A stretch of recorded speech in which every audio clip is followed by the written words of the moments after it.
তারপরে সর্বশেষ বিষয় হচ্ছে জাকাতুল ফিতর। জাকাতুল ফিতর নিয়ে অনেক কথা, অনেক আলোচনা, এত সারা জীবনকে এগুলো নিয়ে আলোচনা করতে হয়। জীবনে একবার একটা শিক্ষা নিলে হয় না। রাসূলুল্লাহ সাল্লাল্লাহু আলাইহি ওয়াসাল্লাম ফিতরাকে ফরজ করেছেন। এই পুরো ফিতরা সম্পর্কে মাত্র 2টা হাদিস থেকে আপনাকে 5টা পয়েন্ট বলবো। আমার মনে হয় এর বাইরে আর ফিতরা সম্পর্কে তেমন কিছু জানার প্রয়োজন নেই। কি সে হাদিস 2টা? রাসূলুল্লাহ সাল্লাল্লাহু আলাইহি ওয়াসাল্লাম থেকে ইবনে ওমর তিনি বর্ণনা করেন, ভাষাগুলো শুনেন। প্রথম বাক্য, ফারাদা রাসূলুল্লাহ সাল্লাল্লাহু আলাইহি ওয়াসাল্লাম যাকাতাল ফিতর ওয়া ফি রিওয়ায়াতিন সাদাকাতু রমাদান ওয়া ফি রিওয়ায়াতিন সাদাকাতু রমাদান সাদাকাতুল ফিতর। 3-4টা শব্দ আসছে, জাকাতুল ফিতর, জাকাতুর রমাদান, সাদাকাতুল ফিতর, সাদাকাতুর রমাদান। এই 4টা শব্দ আপনি কোরআনে মানে হাদিসে পাবেন। এটা হচ্ছে ফিতরা সংক্রান্ত। কি? ফারাদা, রাসূল ফরজ করেছেন। কার উপরে?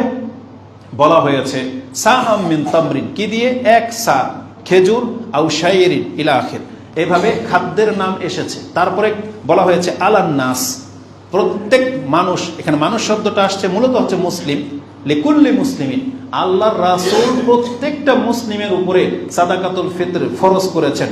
আলাল কাবীরে ওয়াস সাগীরে ওয়া যাকারে ওয়াল উনসা ওয়াল আবদি ওয়াল হুর, এইভাবে বর্ণনা আসছে। প্রত্যেক মুসলিমের উপরে ফরজ মানে কি? বলছে বড় হোক ছোট হোক, স্বাধীন হোক গোলাম হোক, পুরুষ হোক মহিলা হোক, সবার উপরে ফিতরা ফরজ, মানে দিতেই হবে আপনাকে। ফিতরার সাথে আমাদের মাযহাবী বড় বড় সার্টিফিকেটদারীদের আকল নিয়ে আমাদের মাঝে মাঝে চিন্তা হয় যে এরা এত বিদ্যা বুদ্ধিওয়ালা, এরা কি করে এই নিসাবের সাথে আবার তুলনা করে। জাকাতের সাথে ফিতরার কোনো সম্পর্ক নেই। জাকাতের সম্পর্ক নিসাবের সাথে, ফিতরার সম্পর্ক হচ্ছে আত্মার সাথে। মানে আপনার দেহে প্রাণ আছে, আপনার উপরে ফিতরা ফরজ। মানে আপনি জীবিত, এখনো শ্বাস প্রশ্বাস চলতেছে, শরীর না চলুক, আপনি বেডে শুয়ে আছেন, আপনি মায়ের পেটে আছেন। ওসমান রাদিয়াল্লাহু আনহু মায়ের পেটের সন্তানের জন্য ফিতরা দিয়ে দিতেন। তার মানে যেই দেহের মধ্যে প্রাণ আছে এটাই তার নিসাব হয়ে যাওয়া। প্রাণওয়ালা প্রত্যেকটা ব্যক্তির উপরে ফিতরা ফরজ।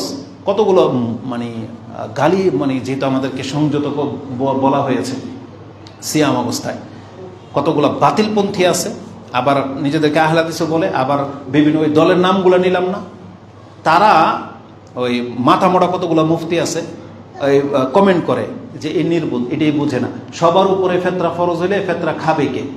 বুঝেন, এই ভাষাগুলো বলতেছে। আর ও তো আমাকে জিজ্ঞেস করে কেন? ভাষাটা কার? বলেছে তো রাসূলুল্লাহ সাল্লাল্লাহু আলাইহি সাল্লাম, যে ফারাদা রাসূলুল্লাহ সাল্লাল্লাহু আলাইহি সাল্লাম। সাহাবী বলতেছে যে রাসূল ফরজ করেছেন, ওর উপরে ফিতরা ফরজ। এটা কি সঠিক মাসলা নাকি ভুল? তাহলে ওর উপরে যদি ফরজ হয়, ও দিবে কি না দিবে, ও আমাকে কেন জিজ্ঞেস করে? ও রাসূল কি জিজ্ঞেস করুন যে ওর ফিতরাও কিভাবে হবে? রাসূল তো বলেই দিয়েছে। তো ওর ফিতরার বাপ দিবে, গোলামের ফিতরা কে দিবে? ওরা মনিব দিবে। স্ত্রীর যদি স্ত্রী ফিতরা স্ত্রী দিবে, না হলে স্ত্রীর স্বামী দিবে, না তার বাপ দিবে। মানে কেউ না কেউ পুরা করবে।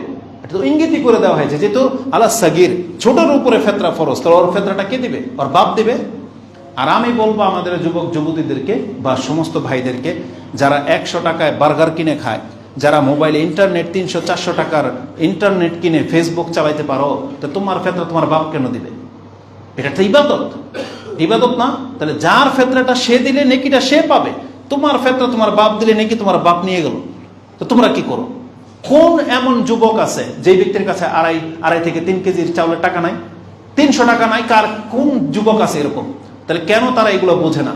কারণ ইবাদতের প্রতি কেন আমাদের অন্তর ঝোঁকে না? প্রত্যেকটা মহিলার উচিত নিজের ফিতরা নিজে দেয়া, প্রত্যেকটা যুবক যুবতীর উচিত নিজের টাকায় নিজের ফিতরা দেয়া, কারণ এটা সে নেকিটা পেয়ে যাবে। এটা তো ফরজ একটা ইবাদত। আর কত চমৎকার রাসূলুল্লাহ সাল্লাল্লাহু আলাইহি সাল্লাম বলেছেন, তুহরাতুল লিসাইম মিনাল লাগwi ওয়ার রাফাস। একজন সায়েম ব্যক্তি সিয়াম থাকা অবস্থায় যে লাগু, অনর্থক নিরর্থক ফাহিশা কাজগুলো করে ফেলেছে, কথাগুলো বলে ফেলেছে, এই মাত্র 3 কেজি চাউলে আল্লাহ তার 1 মাসের সিয়ামকে পবিত্র করে দেবে। এটা কত বড় ব্যাপার! সংখ্যা কম, 3 কেজি চাউল মাত্র, কিন্তু এটার মানটা কত, যে আপনার আমার ত্রুটিগুলাকে আল্লাহ মাফ করে দেবে। আর অত মাতুল্লিল মাসাকিন, আর এটা ঈদের নামাজের যাওয়ার আগেই মিসকিনদের ঘরে খাদ্যে পৌঁছে যাবে। এটা হচ্ছে ফিতরার হিকমা। তাহলে আমাদেরকে এই হাদিস 2টা সম্পর্কে অবগত করে দেওয়া হয়েছে। এতে 4-5টা বিষয় আছে। 1, ফিতরা প্রত্যেকের উপরে ফরজ। কে দিবে? যার নাই সে দিবে না। যখনই তার কাছে চলে আসবে তার থেকে তাকে দিতে হবে। ঈদের আগে যদি তার কাছে 10 কেজি চাউল চলে আসে, তার উচিত এখান থেকে 3 কেজি চাউল তার চেয়ে আরো নিচের গরিবকে দিয়ে দেওয়া। গরিবের নিচে গরিব নাই, দিয়ে দেওয়া। তারপর সে অন্যের ফেতরা খাক, কোনো সমস্যা নাই, কিন্তু এটা ইবাদত, এটা মাথায় রেখে। আর যার নাই সে অপরক, তার ব্যাপারটা আল্লাহ সুবহানাহু ওয়া তাআলা দেখে নেবে, কিন্তু আপনাকে এটা ফরজ হিসেবে নিতে হবে, যে রাসূল ফরজ করেছেন। কি দিয়ে ফরজ বলছে? 1 সা খাদ্য দিয়ে। 1 সা মানে হচ্ছে সর্ব একবারে মানে ঊর্ধ্বে 3 কেজি হয়ে যায়, তাহলে আপনি 3 কেজি ধারণ করতে পারেন, আল্লাহ যেটাই দেন, যে কোনো এক প্রকার খাদ্য 3 কেজি। আবার অনেকে এতটা আবার মানে পণ্ডিতি করে 3 কেজি দিবে, তার দুঃখ বেদনা এমন যে আমরা খামো ঈদের দিন বিরিয়ানি আর পোলাও আর খিচুড়ি, ওই চাউল খাবে গরিব। বলছে চাউল খাবে কি গরিব? তা এটা হচ্ছে তার বিবেক। তাহলে যেই ব্যক্তি, আমাদের কিছু ব্যক্তিদেরকে দেখেছি যারা ওই যে নাস্তাতে পিজা খায়, বুঝছেন, ঈদের দিনও ফুচকা টুচকা পিজা টিজা এগুলো খাবে, ও ফেতরা কি দিয়ে দিবে? পিজা দিয়ে দিবে? মানে আপনার বিবেক কি বলে? মানুষ এইভাবে রং তামসা করার বিষয় তো না, আপনাকে রাসূল ইসলামের ভাষাগুলো বুঝতে হবে। মূলত হচ্ছে যেই খাদ্যগুলো তার সময়কালের, তার রাষ্ট্রের মানুষ খেত, যেগুলো রিজার্ভ করে রাখতো, মূল খাদ্য যেটাকে ধরা হয়, ওই নামগুলো শুধু হাদিসে এসেছে। আর বাংলাদেশের খাবার কি হবে, ওই আফ্রিকার জঙ্গলের মূল খাবার কি হবে, ওগুলোকে রাসূল ইসলাম এক এক করে নাম করে উল্লেখ করে যাবে? এই যে রাসূল ইসলাম বলেছেন সা আম মিন তোয়াম, খাদ্য থেকে 1 সা খাদ্য, যেগুলো মানুষ আমরা খেয়ে থাকি। কি খাই আমরা? ভাত খাই, আমরা রুটি খাই।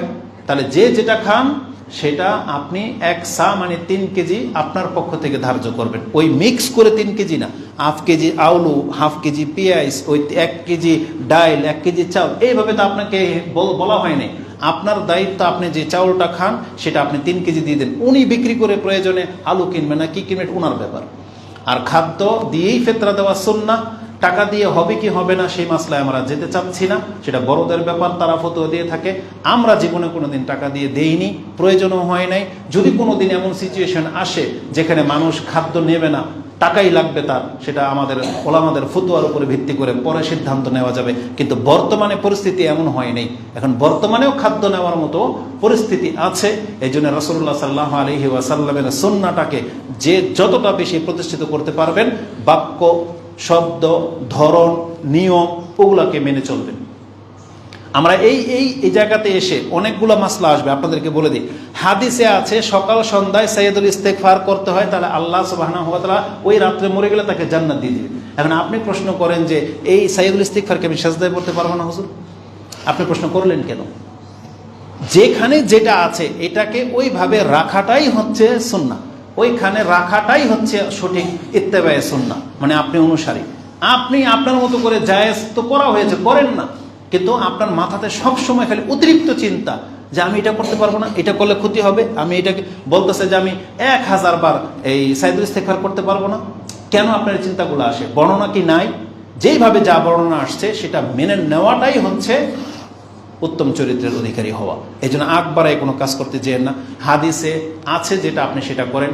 1 সা খাদ্য দিয়ে ফেতরা দেওয়ার চেষ্টা করবেন। আমি আবারও বলি, যুবকরা আছে, নিজে যদি নেকি কামাইতে চাও তাহলে নিজের টাকা দিয়ে ফেতরা নিজেই দেওয়া উচিত। এটা সময়কাল কি?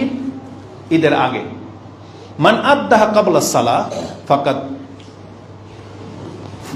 বলা হয়েছে মান আদ্দা ক্বাবলা সালাহ ফাহিয়া যাকাতুন মাকবুলাতুন, যেই ব্যক্তি নামাজের আগে ফিতরা দিবে তারটা যাকাতুল ফিতরা বলে গণ্য হবে। ওমান আদ্দাহা বাদা সালাহ ফাহিয়া সাদাকাতুম মিনাস সাদাকা, তাহলে তার এটা সাধারণ দান হিসেবে গণ্য হবে, ওটার ফিতরার নেকি হবে না। তার মানে বোঝা যাচ্ছে যে সাধারণ দানের চাইতে ফিতরার নেকি বেশি। যেমন কুরবানি, সাধারণ গোশত কাউকে খাওয়ানো, ওর চাইতে কুরবানি করে খাওয়ানো এটা বেশি নেকি। এই জন্য কুরবানির দিনের ওই একই হুকুম বলা হয়েছে। মান যাবাহা ক্বাবলা সালাহ, বলা হয়েছে যেই ব্যক্তি কুরবানির আগে কুরবানি করলো, ফাহিয়া না, সেটা হচ্ছে লাহমুন, মানে তার নিজের খাদ্যের গোশত হয়ে গেল। ওমান যাবাহা বাদা সালাহ ফাকাদ তাম্মা নুসুকুহু ওয়া আসাবা সুন্নাতাল মুসলিমিন, এটা আছে যে যেই ব্যক্তি নামাজের পরে কুরবানি করলো সেই ব্যক্তি কুরবানি পূর্ণ করলো এবং সে মুসলিমদের সুন্নাহ অনুযায়ী রইল। ঠিক ফিতরার একই ভাষায় হাদিস এসেছে যে নামাজের আগে দিতে হবে, পরে দিলে নষ্ট হইল না, মানে আপনার একটা সাধারণ দানের নেকি হবে, কিন্তু ফিতরার নেকিটা আপনি আর পেলেন না। এই জন্য রমজান এই ঈদের নামাজের যাওয়ার আগেই আপনাকে পুরা করে দিতে হবে। এই ক্ষেত্রে সতর্কতা মূলত কেউ যদি 1 দিন কি 2 দিন আগে জমা করে দেন এবং কেউ যদি এটা জমা রাখেন, যেমন আজকে এই মসজিদের কমিটি বিভিন্ন জায়গায় আমরা দেখেছি আহলে হাদিস অঞ্চলগুলোতে একটা মসজিদে সবার ফেতরা কালেকশন করা হয়, মানে এগুলোকে রিজার্ভ নেওয়া হয় এক সপ্তাহ আগে থেকেই। এটাও জায়েজ পন্থা, জায়েজ। কেননা ওই যে আয়াতুল কুরসির যে হাদিসে সেখানে ওই বাইতুল মালের মধ্যে জাকাতের মাল রিজার্ভ রাখার কথা আছে, যেখান থেকে শয়তান খেজুর চুরি করেছিল, তখন আয়াতুল কুরসি শিক্ষা দিয়েছিল শয়তান। এই ঘটনাটা ফিতরা কেন্দ্রিকই রয়েছে। তার মানে বোঝা যাচ্ছে যে আপনি চাইলে 2, 3, 4 দিন আগে থেকেই রিজার্ভ করে নিতে পারেন। তবে এই ক্ষেত্রে ওলামাদের একটা ফতোয়া হলো, আপনি যে দায়িত্ব নিলেন আপনার দায়িত্ব ঈদের আগে এগুলোকে প্রচার করে দিবেন। এখন কেউ যদি বলে যে আমি ঈদের পরে আসবো, তো তার নামে পার্সেল রেখে এটাকে আউট সরাই ফেলে দিন, মানে এটা দেওয়া হয়ে গেছে। এভাবে আপনি করতে পারেন, তবে গরিমসি করবেন না, যেটা অনেক মোরলরা করে থাকে নাকি, তারা ফেতরা কালেকশন করে বন্টন করে ঈদের 1 সপ্তাহ পর। এটা সুন্নাহর খেলাফ, এটা চলবে না, এমনটা করবেন না। এমন দায়িত্বহীনতা থেকে তাহলে আপনি নিজের ফেতরা নিজে আদায় করে দেন, কারো হ্যান্ড ওভার করবেন না। এখন ফেতরা কি একজনকে দিতে হবে নাকি আপনার 3 কেজি চাউল 30 জনকে দিবেন? যেভাবে আপনার খুশি, প্রয়োজন অনুযায়ী। একজনকে যদি সব দিতে হয়, আমাদের ফ্যামিলির 5 জন 15 কেজি চাউল যদি একজনকে দিতে হয়, প্রয়োজন হয় দিয়ে দিবেন একজনকে। যদি মনে হয় যে না অনেক গরিব 1 কেজি 1 কেজি করে দিতে হবে, তাহলে আপনি জমা করে বন্টন করে দিয়ে দিবেন, এগুলো নিয়ে কোনো কথা নাই। তবে এর সাথে অতিরিক্ত যদি আপনি কিছু দিতে চান, ফেতরার মতো করে দেন। আপনার দরদ বেশি যেহেতু, তাহলে আপনি জাকাত থেকে কিছু টাকাও দিয়ে দেন। আর অতিরিক্ত যেহেতু আপনার মন বড়, এই জন্য আপনি পোলাও চাউল, তেল, ঘি, মরিচ যা লাগে ওটা দিতে পারেন, কিন্তু এটা ফেতরা হিসেবে গণ্য হবে না। ফেতরা কোনটা হবে? যেটা আপনার 2.5 বা 3 কেজি চাউল, ওটার সাথে আপনি যা পারেন দেন, গরুর গোশত দেবেন, খাসির গোশত দেন, কোনো আপত্তি নেই, কিন্তু এটাকে ফেতরা বলে আপনি গণ্য করতে পারবেন না, এটা উচিত হবে না। আল্লাহ আমাদেরকে তৌফিক দান করুন। আকুলু লিকাউলি হাযা আস্তাগফিরুল্লাহ লি ওয়া লাকুম ওয়া লিসাইরিল মুসলিমিন ফাস্তাগফিরু ইন্নাহু হুয়াল গফুরুর রহিম। বলবেন